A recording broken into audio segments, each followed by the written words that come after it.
बहाने बनाना बंद करें। जब आपके स्वास्थ्य की बात आती है तो अपने स्वास्थ्य के प्रति वास्तव में आभारी रहे। जंग लगने से तो खराब हो जाना ही बेहतर है।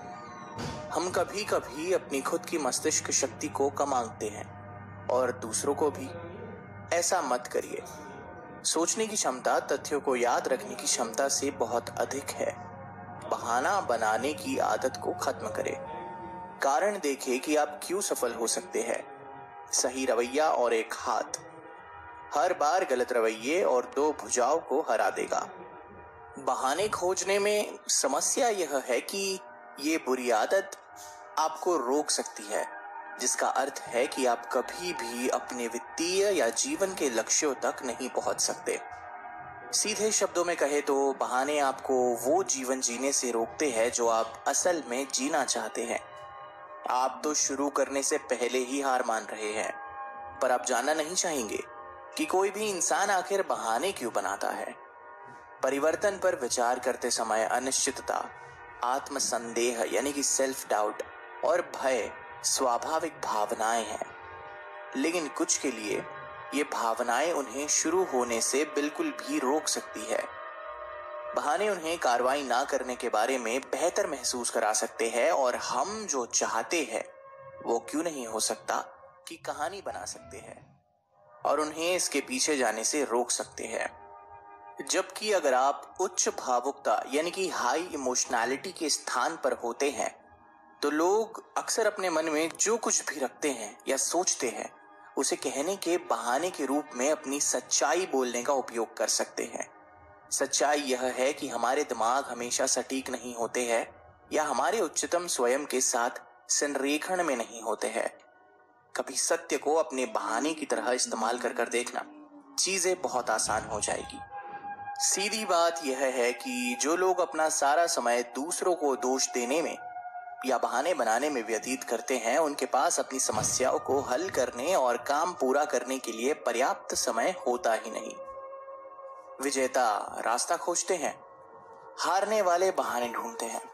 विनर्स डोंट मेक एक्सक्यूज, क्योंकि बहाने बनाकर सुधरना असंभव है। बहाने बनाना भ्रामक, अप्रभावी और अविश्वसनीय हो सकता है। फिर उन्हें एक दोषपूर्ण चरित्र के रूप में देखा जाता है। कई अवांछित परिणाम होते हैं, जैसे कम विश्वसनीयता, विघटन और अन्य। और इन सभी कारणों से आप जो महसूस करेंगे या आपके प्रति जो परिणाम स्थापित होंगे वो आपको जिम्मेदारी और विकास की कमी दिखाएंगे।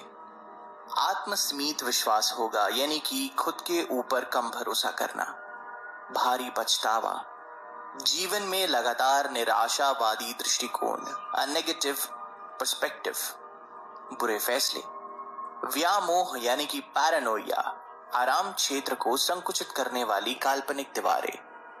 आप अपनी ही इमेजिनरी दीवारें बना रहे होंगे अपने कंफर्ट जोन के हिसाब से। और अंत में सक्रिय कार्रवाई और रचनात्मकता को दबाने वाले मानसिक अवरोध यानी कि मेंटल ब्लॉक्स। तो बहाने बनाना छोड़िए और कर्म करिए। ये कहना बंद कर दीजिए कि ये कार्य बहुत मुश्किल है, मैं इसके लिए जाने के लिए बहुत छोटा या बहुत बूढ़ा हूं, कोई मुझे गंभीरता से लेता ही नहीं या मुझे खारिज कर दिया जाता है, मैं इतना पढ़ा लिखा नहीं हूं, मुझे पता ही नहीं इसे कैसे करे, मेरे पास समय नहीं है, वो मेरी विफलता के लिए जिम्मेदार है, ये बहुत जोखिम भरा है। अगर आप गौर से देखेंगे तो इन सभी वाक्यों में ना, नहीं और एक नकारात्मक ऊर्जा का इस्तेमाल हुआ है और आप हमेशा अपनी विफलता के लिए दूसरों को दोषारोपण या बहाने खोजने की ही कोशिश कर रहे हैं।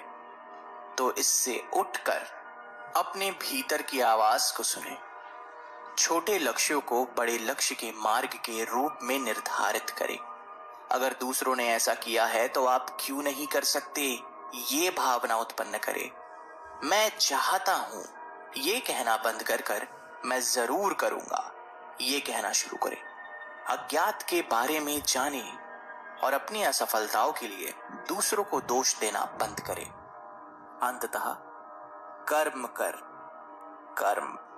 इसे सुनने के बाद मेरे हर श्रोतागण ने इस बात का अत्यंत ध्यान दे कि अगली बार से ये मत कहे कि यार मैं उम्र में बहुत छोटा हूं या बड़ा हूं तो इसलिए मैं नहीं कर सकता, या मेरा स्वास्थ्य ठीक नहीं है इसलिए मैं नहीं कर सकता, या मैं उतना स्मार्ट या इंटेलिजेंट नहीं हूं, या मैं यार उतना लकी नहीं हूं जितना वो है। ये सारी बातों को भूले, बहानों को हटाए और अपने लक्ष्य को, अपने कर्मों की जीत दिलाए।